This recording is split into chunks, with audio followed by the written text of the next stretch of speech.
So you give them some marketing materials. Is that what you've got here? Is that what you brought? That is correct. On this episode, So it comes in this flashy, nice little box, kind of like an iPad box, very nicely put together. we do a little unpacking. And inside this box, you have a series of things. Not a box, but a concept.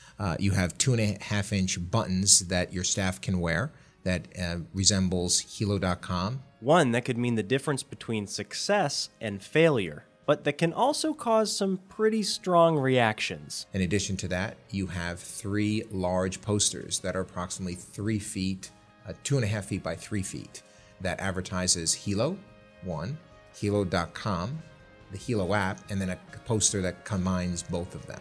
So Helo is being penetrated throughout the office, no matter what room they're in. Marketing.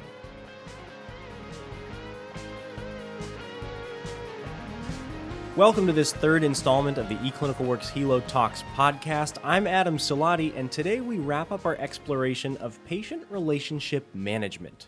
As a medical professional, you may think that the word marketing doesn't apply to your job, or if it does, you're on the receiving side and it usually asks what your staff wants for lunch. Marketers hand out pamphlets and buttons and pens, and they say they know the best way to solve your problems. And for that reason, marketing can have some negative connotations because one of its stated objectives is to change behavior, and that can seem manipulative in a way.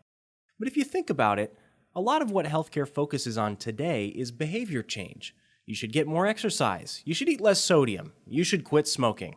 You may even give the patient a pamphlet with information, with statistics, and some suggestions on how to do better. And is there anything wrong with that? Many people feel more comfortable with the term education. It has a feeling of benevolence and the impression that it comes without an agenda. But I think that lack of agenda is one of the limitations of pure education. Education's impartial. It doesn't take into account who you are or what you need, and it doesn't suggest where you should go next.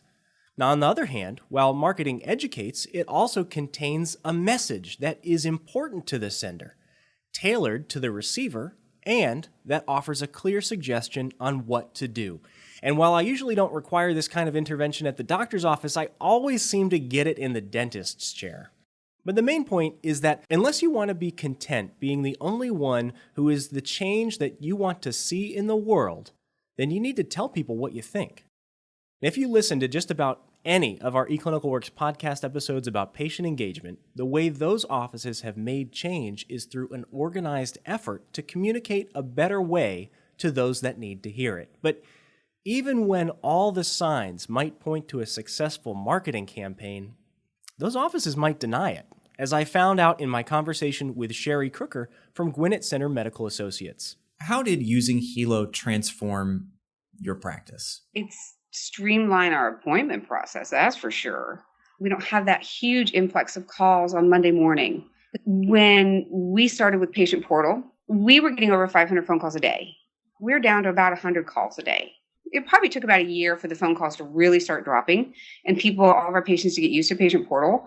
But even with Helo, the phone calls drop even more. Patients don't need to call for their refill. They don't need to call for an appointment.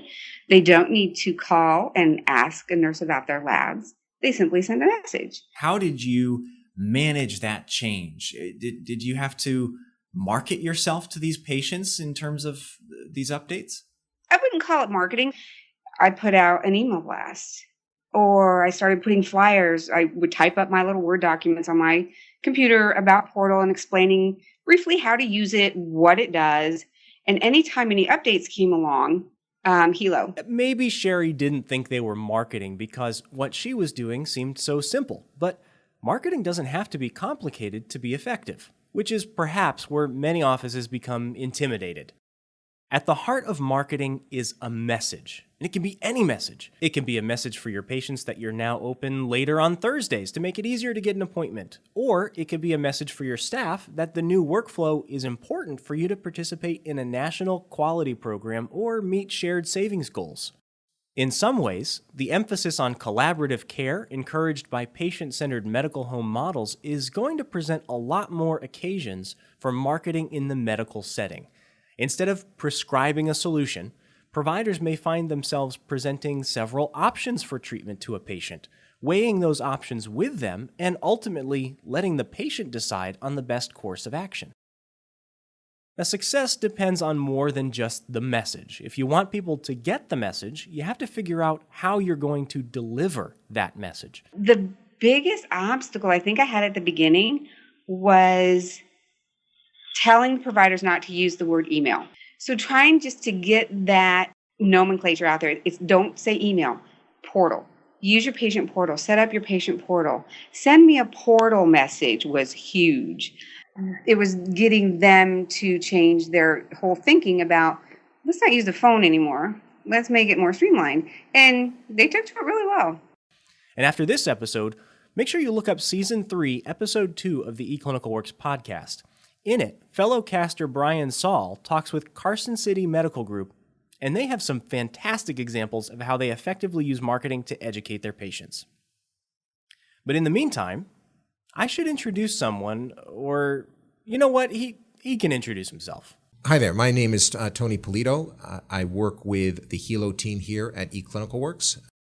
Tony's part of a team at eClinicalWorks that helps offices incorporate the patient portal and Helo into their daily routine. And as of this recording, even helps them get going with a no-obligation trial of Helo. So you give them some marketing materials. Is that what you've got here? Is that what you brought in? That is correct. So it comes in this flashy, nice little box, kind of like an iPad box, very nicely put together. And inside this box, you have a series of things. You have 2.5-inch buttons that your staff can wear that resembles healow.com and the website, healow.com. So that's one thing. The other thing is that you have a series of pamphlets that are about 6 inches by 2.5 inches, advertising healow.com. We also provide you with a marketing stand, so these pamphlets can fit into this pocket that we help you put together. In addition to that, you have 3 large posters that are approximately 3 feet, 2.5 feet by 3 feet, that advertises Helo, one, healow.com, the Helo app, and then a poster that combines both of them. So you have a series of posters that you can actually put up in your triage, your offices, waiting room, things of that nature. So Helo is being penetrated throughout the office, no matter what room they're in. When I go on site, in addition to training them, I help them place the marketing material in strategic areas of the office. Not only that, you can put the pin on your shirt. It can be on a book. It can be stuck up in the office on a bulletin board. Just advertising it and letting people know it's existing is half the battle. Most people don't know that Helo is actually available to them. If they knew it, they would certainly use it, because everybody's looking for an appointment tomorrow and someone's canceling an appointment. How would you know that? Tony also points out that marketing materials alone are not going to get you there. There's one more piece to this puzzle that makes it all work together. Helo is not a difficult product to learn and to adapt to. It's if you can book a ticket online, you can book an appointment. It's that easy. So we help them through that process. So the training is essential for the staff, and then we find a trooper when inside, a super user. Some people call it a super user. I call it a trooper. Find somebody who believes in the product internally. And sometimes it is a staff member. Sometimes it is a office manager, or the husband of the provider, or the wife of the provider, or the provider himself or herself. If you get that trooper in the office, they will spread it. Another important point is that effectively marketing your efforts is not a one-time event. People need to see and hear your message on a regular basis for as long as that message is relevant. Now, this means that your message may need to be given by your front office staff at check-in, by your nurses and MAs during rooming, and by your doctors during a visit, posted on walls, uploaded to your website, recorded on your phone messages, anywhere you can think of. Sherry Crooker's office is one of those groups that have been very successful with their marketing efforts, but even she didn't do it alone. The Helo team has put together this packet of marketing materials, of quote-unquote marketing materials or communication materials. I think they have decals and posters and things like that. Did you get one of those in the mail? Mm-hmm. I have one above my computer screen. I have the little decals everywhere, and I have the big posters stuck on every door. Again, that door that you pull patients through in the waiting room, it's stuck right there because they're all staring at that door thinking they're going to be the next one pulled. Is it easier, or would you prefer to have your own materials? I think it was way easier. Are you kidding? I couldn't come up with this stuff. And it also puts it out there that where the patients know that it's not just a fly-by thing. They know we're serious about it and that it is a true and real app and part of our practice. Sherry also points out that a doctor's office can offer some pretty unique and effective ways to present marketing to your patients. So I have the big poster there. I have it in front of our scales inside every room. It's in the bathrooms. What else is there doing there either? Pee in the cup, read about Helo.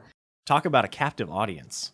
eClinicalWorks wants to help get your message across by providing pamphlets, buttons, posters, and stickers to make sure your patients know about the patient portal, healow.com, and the Helo app. Especially the Helo app, because the Helo app is a free download that gives your patients easy access to your patient portal from their smartphone. Now, this is an important point for more reasons than one.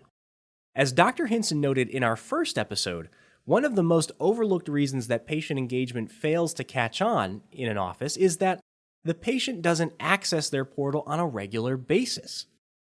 The Helo smartphone app changes that by putting the portal at the patient's fingertips, literally. Not only that, but logging in is much easier for the patient because their account can be linked through the app. Now, I did mention that there was more than one reason to take the Helo app seriously, so consider this. 2/3 of Americans now own a smartphone, according to a Pew Research Center report published in April of 2015. 62% of smartphone owners have used their device to get info about a health condition, and that was the top cited use for a smartphone, beating out online banking by 5 percentage points. Facebook usage wasn't on the list, though. But that's my point. A lot of us look at smartphones as a privilege, a little icing on the cake of connectivity. But there's a not-so-small population that rely on their smartphones as their only access to the internet.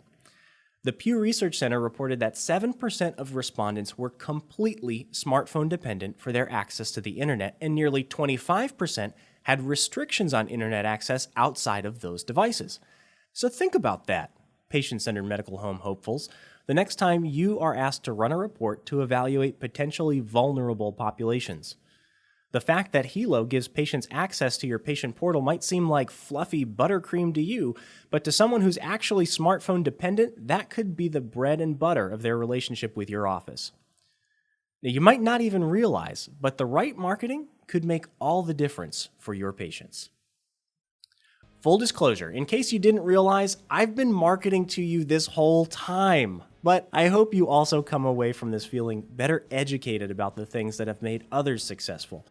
And just as you care about giving your patients information that helps them achieve success in their health, eClinicalWorks cares about helping its clients build stronger patient relationships. And we know that the increasing number of options and requirements can make it difficult to know what to focus on next, so we want to make you aware of our message regarding ways we can help. And that's why the eClinicalWorks podcast offers interviews with clients that have been there and done that, so you can make an informed decision about what to do next. And if you're out there listening to this, please tell us what you think, even if you hated it. Because I'll be honest, we need your help. Share this series with your friends, colleagues, and clients, and have them listen in as well. If you'd like more information about any of the topics discussed in our series, check out all the information and tutorial videos available on my.eclinicalworks.com, or contact your strategic account manager and mention our program. Before we go, a few thanks are in order. Thank you to Sherry Crooker, Dr. Gavini, Dr. Hinson, and Tony Polito, who lended their voices to this project. Thanks, of course, to our audio producer, who takes care of the technical side of things, the eClinicalWorks podcast team, and everyone else at eClinicalWorks who makes this program possible. For the eClinicalWorks podcast, I'm Adam Siladi. Thank you for listening.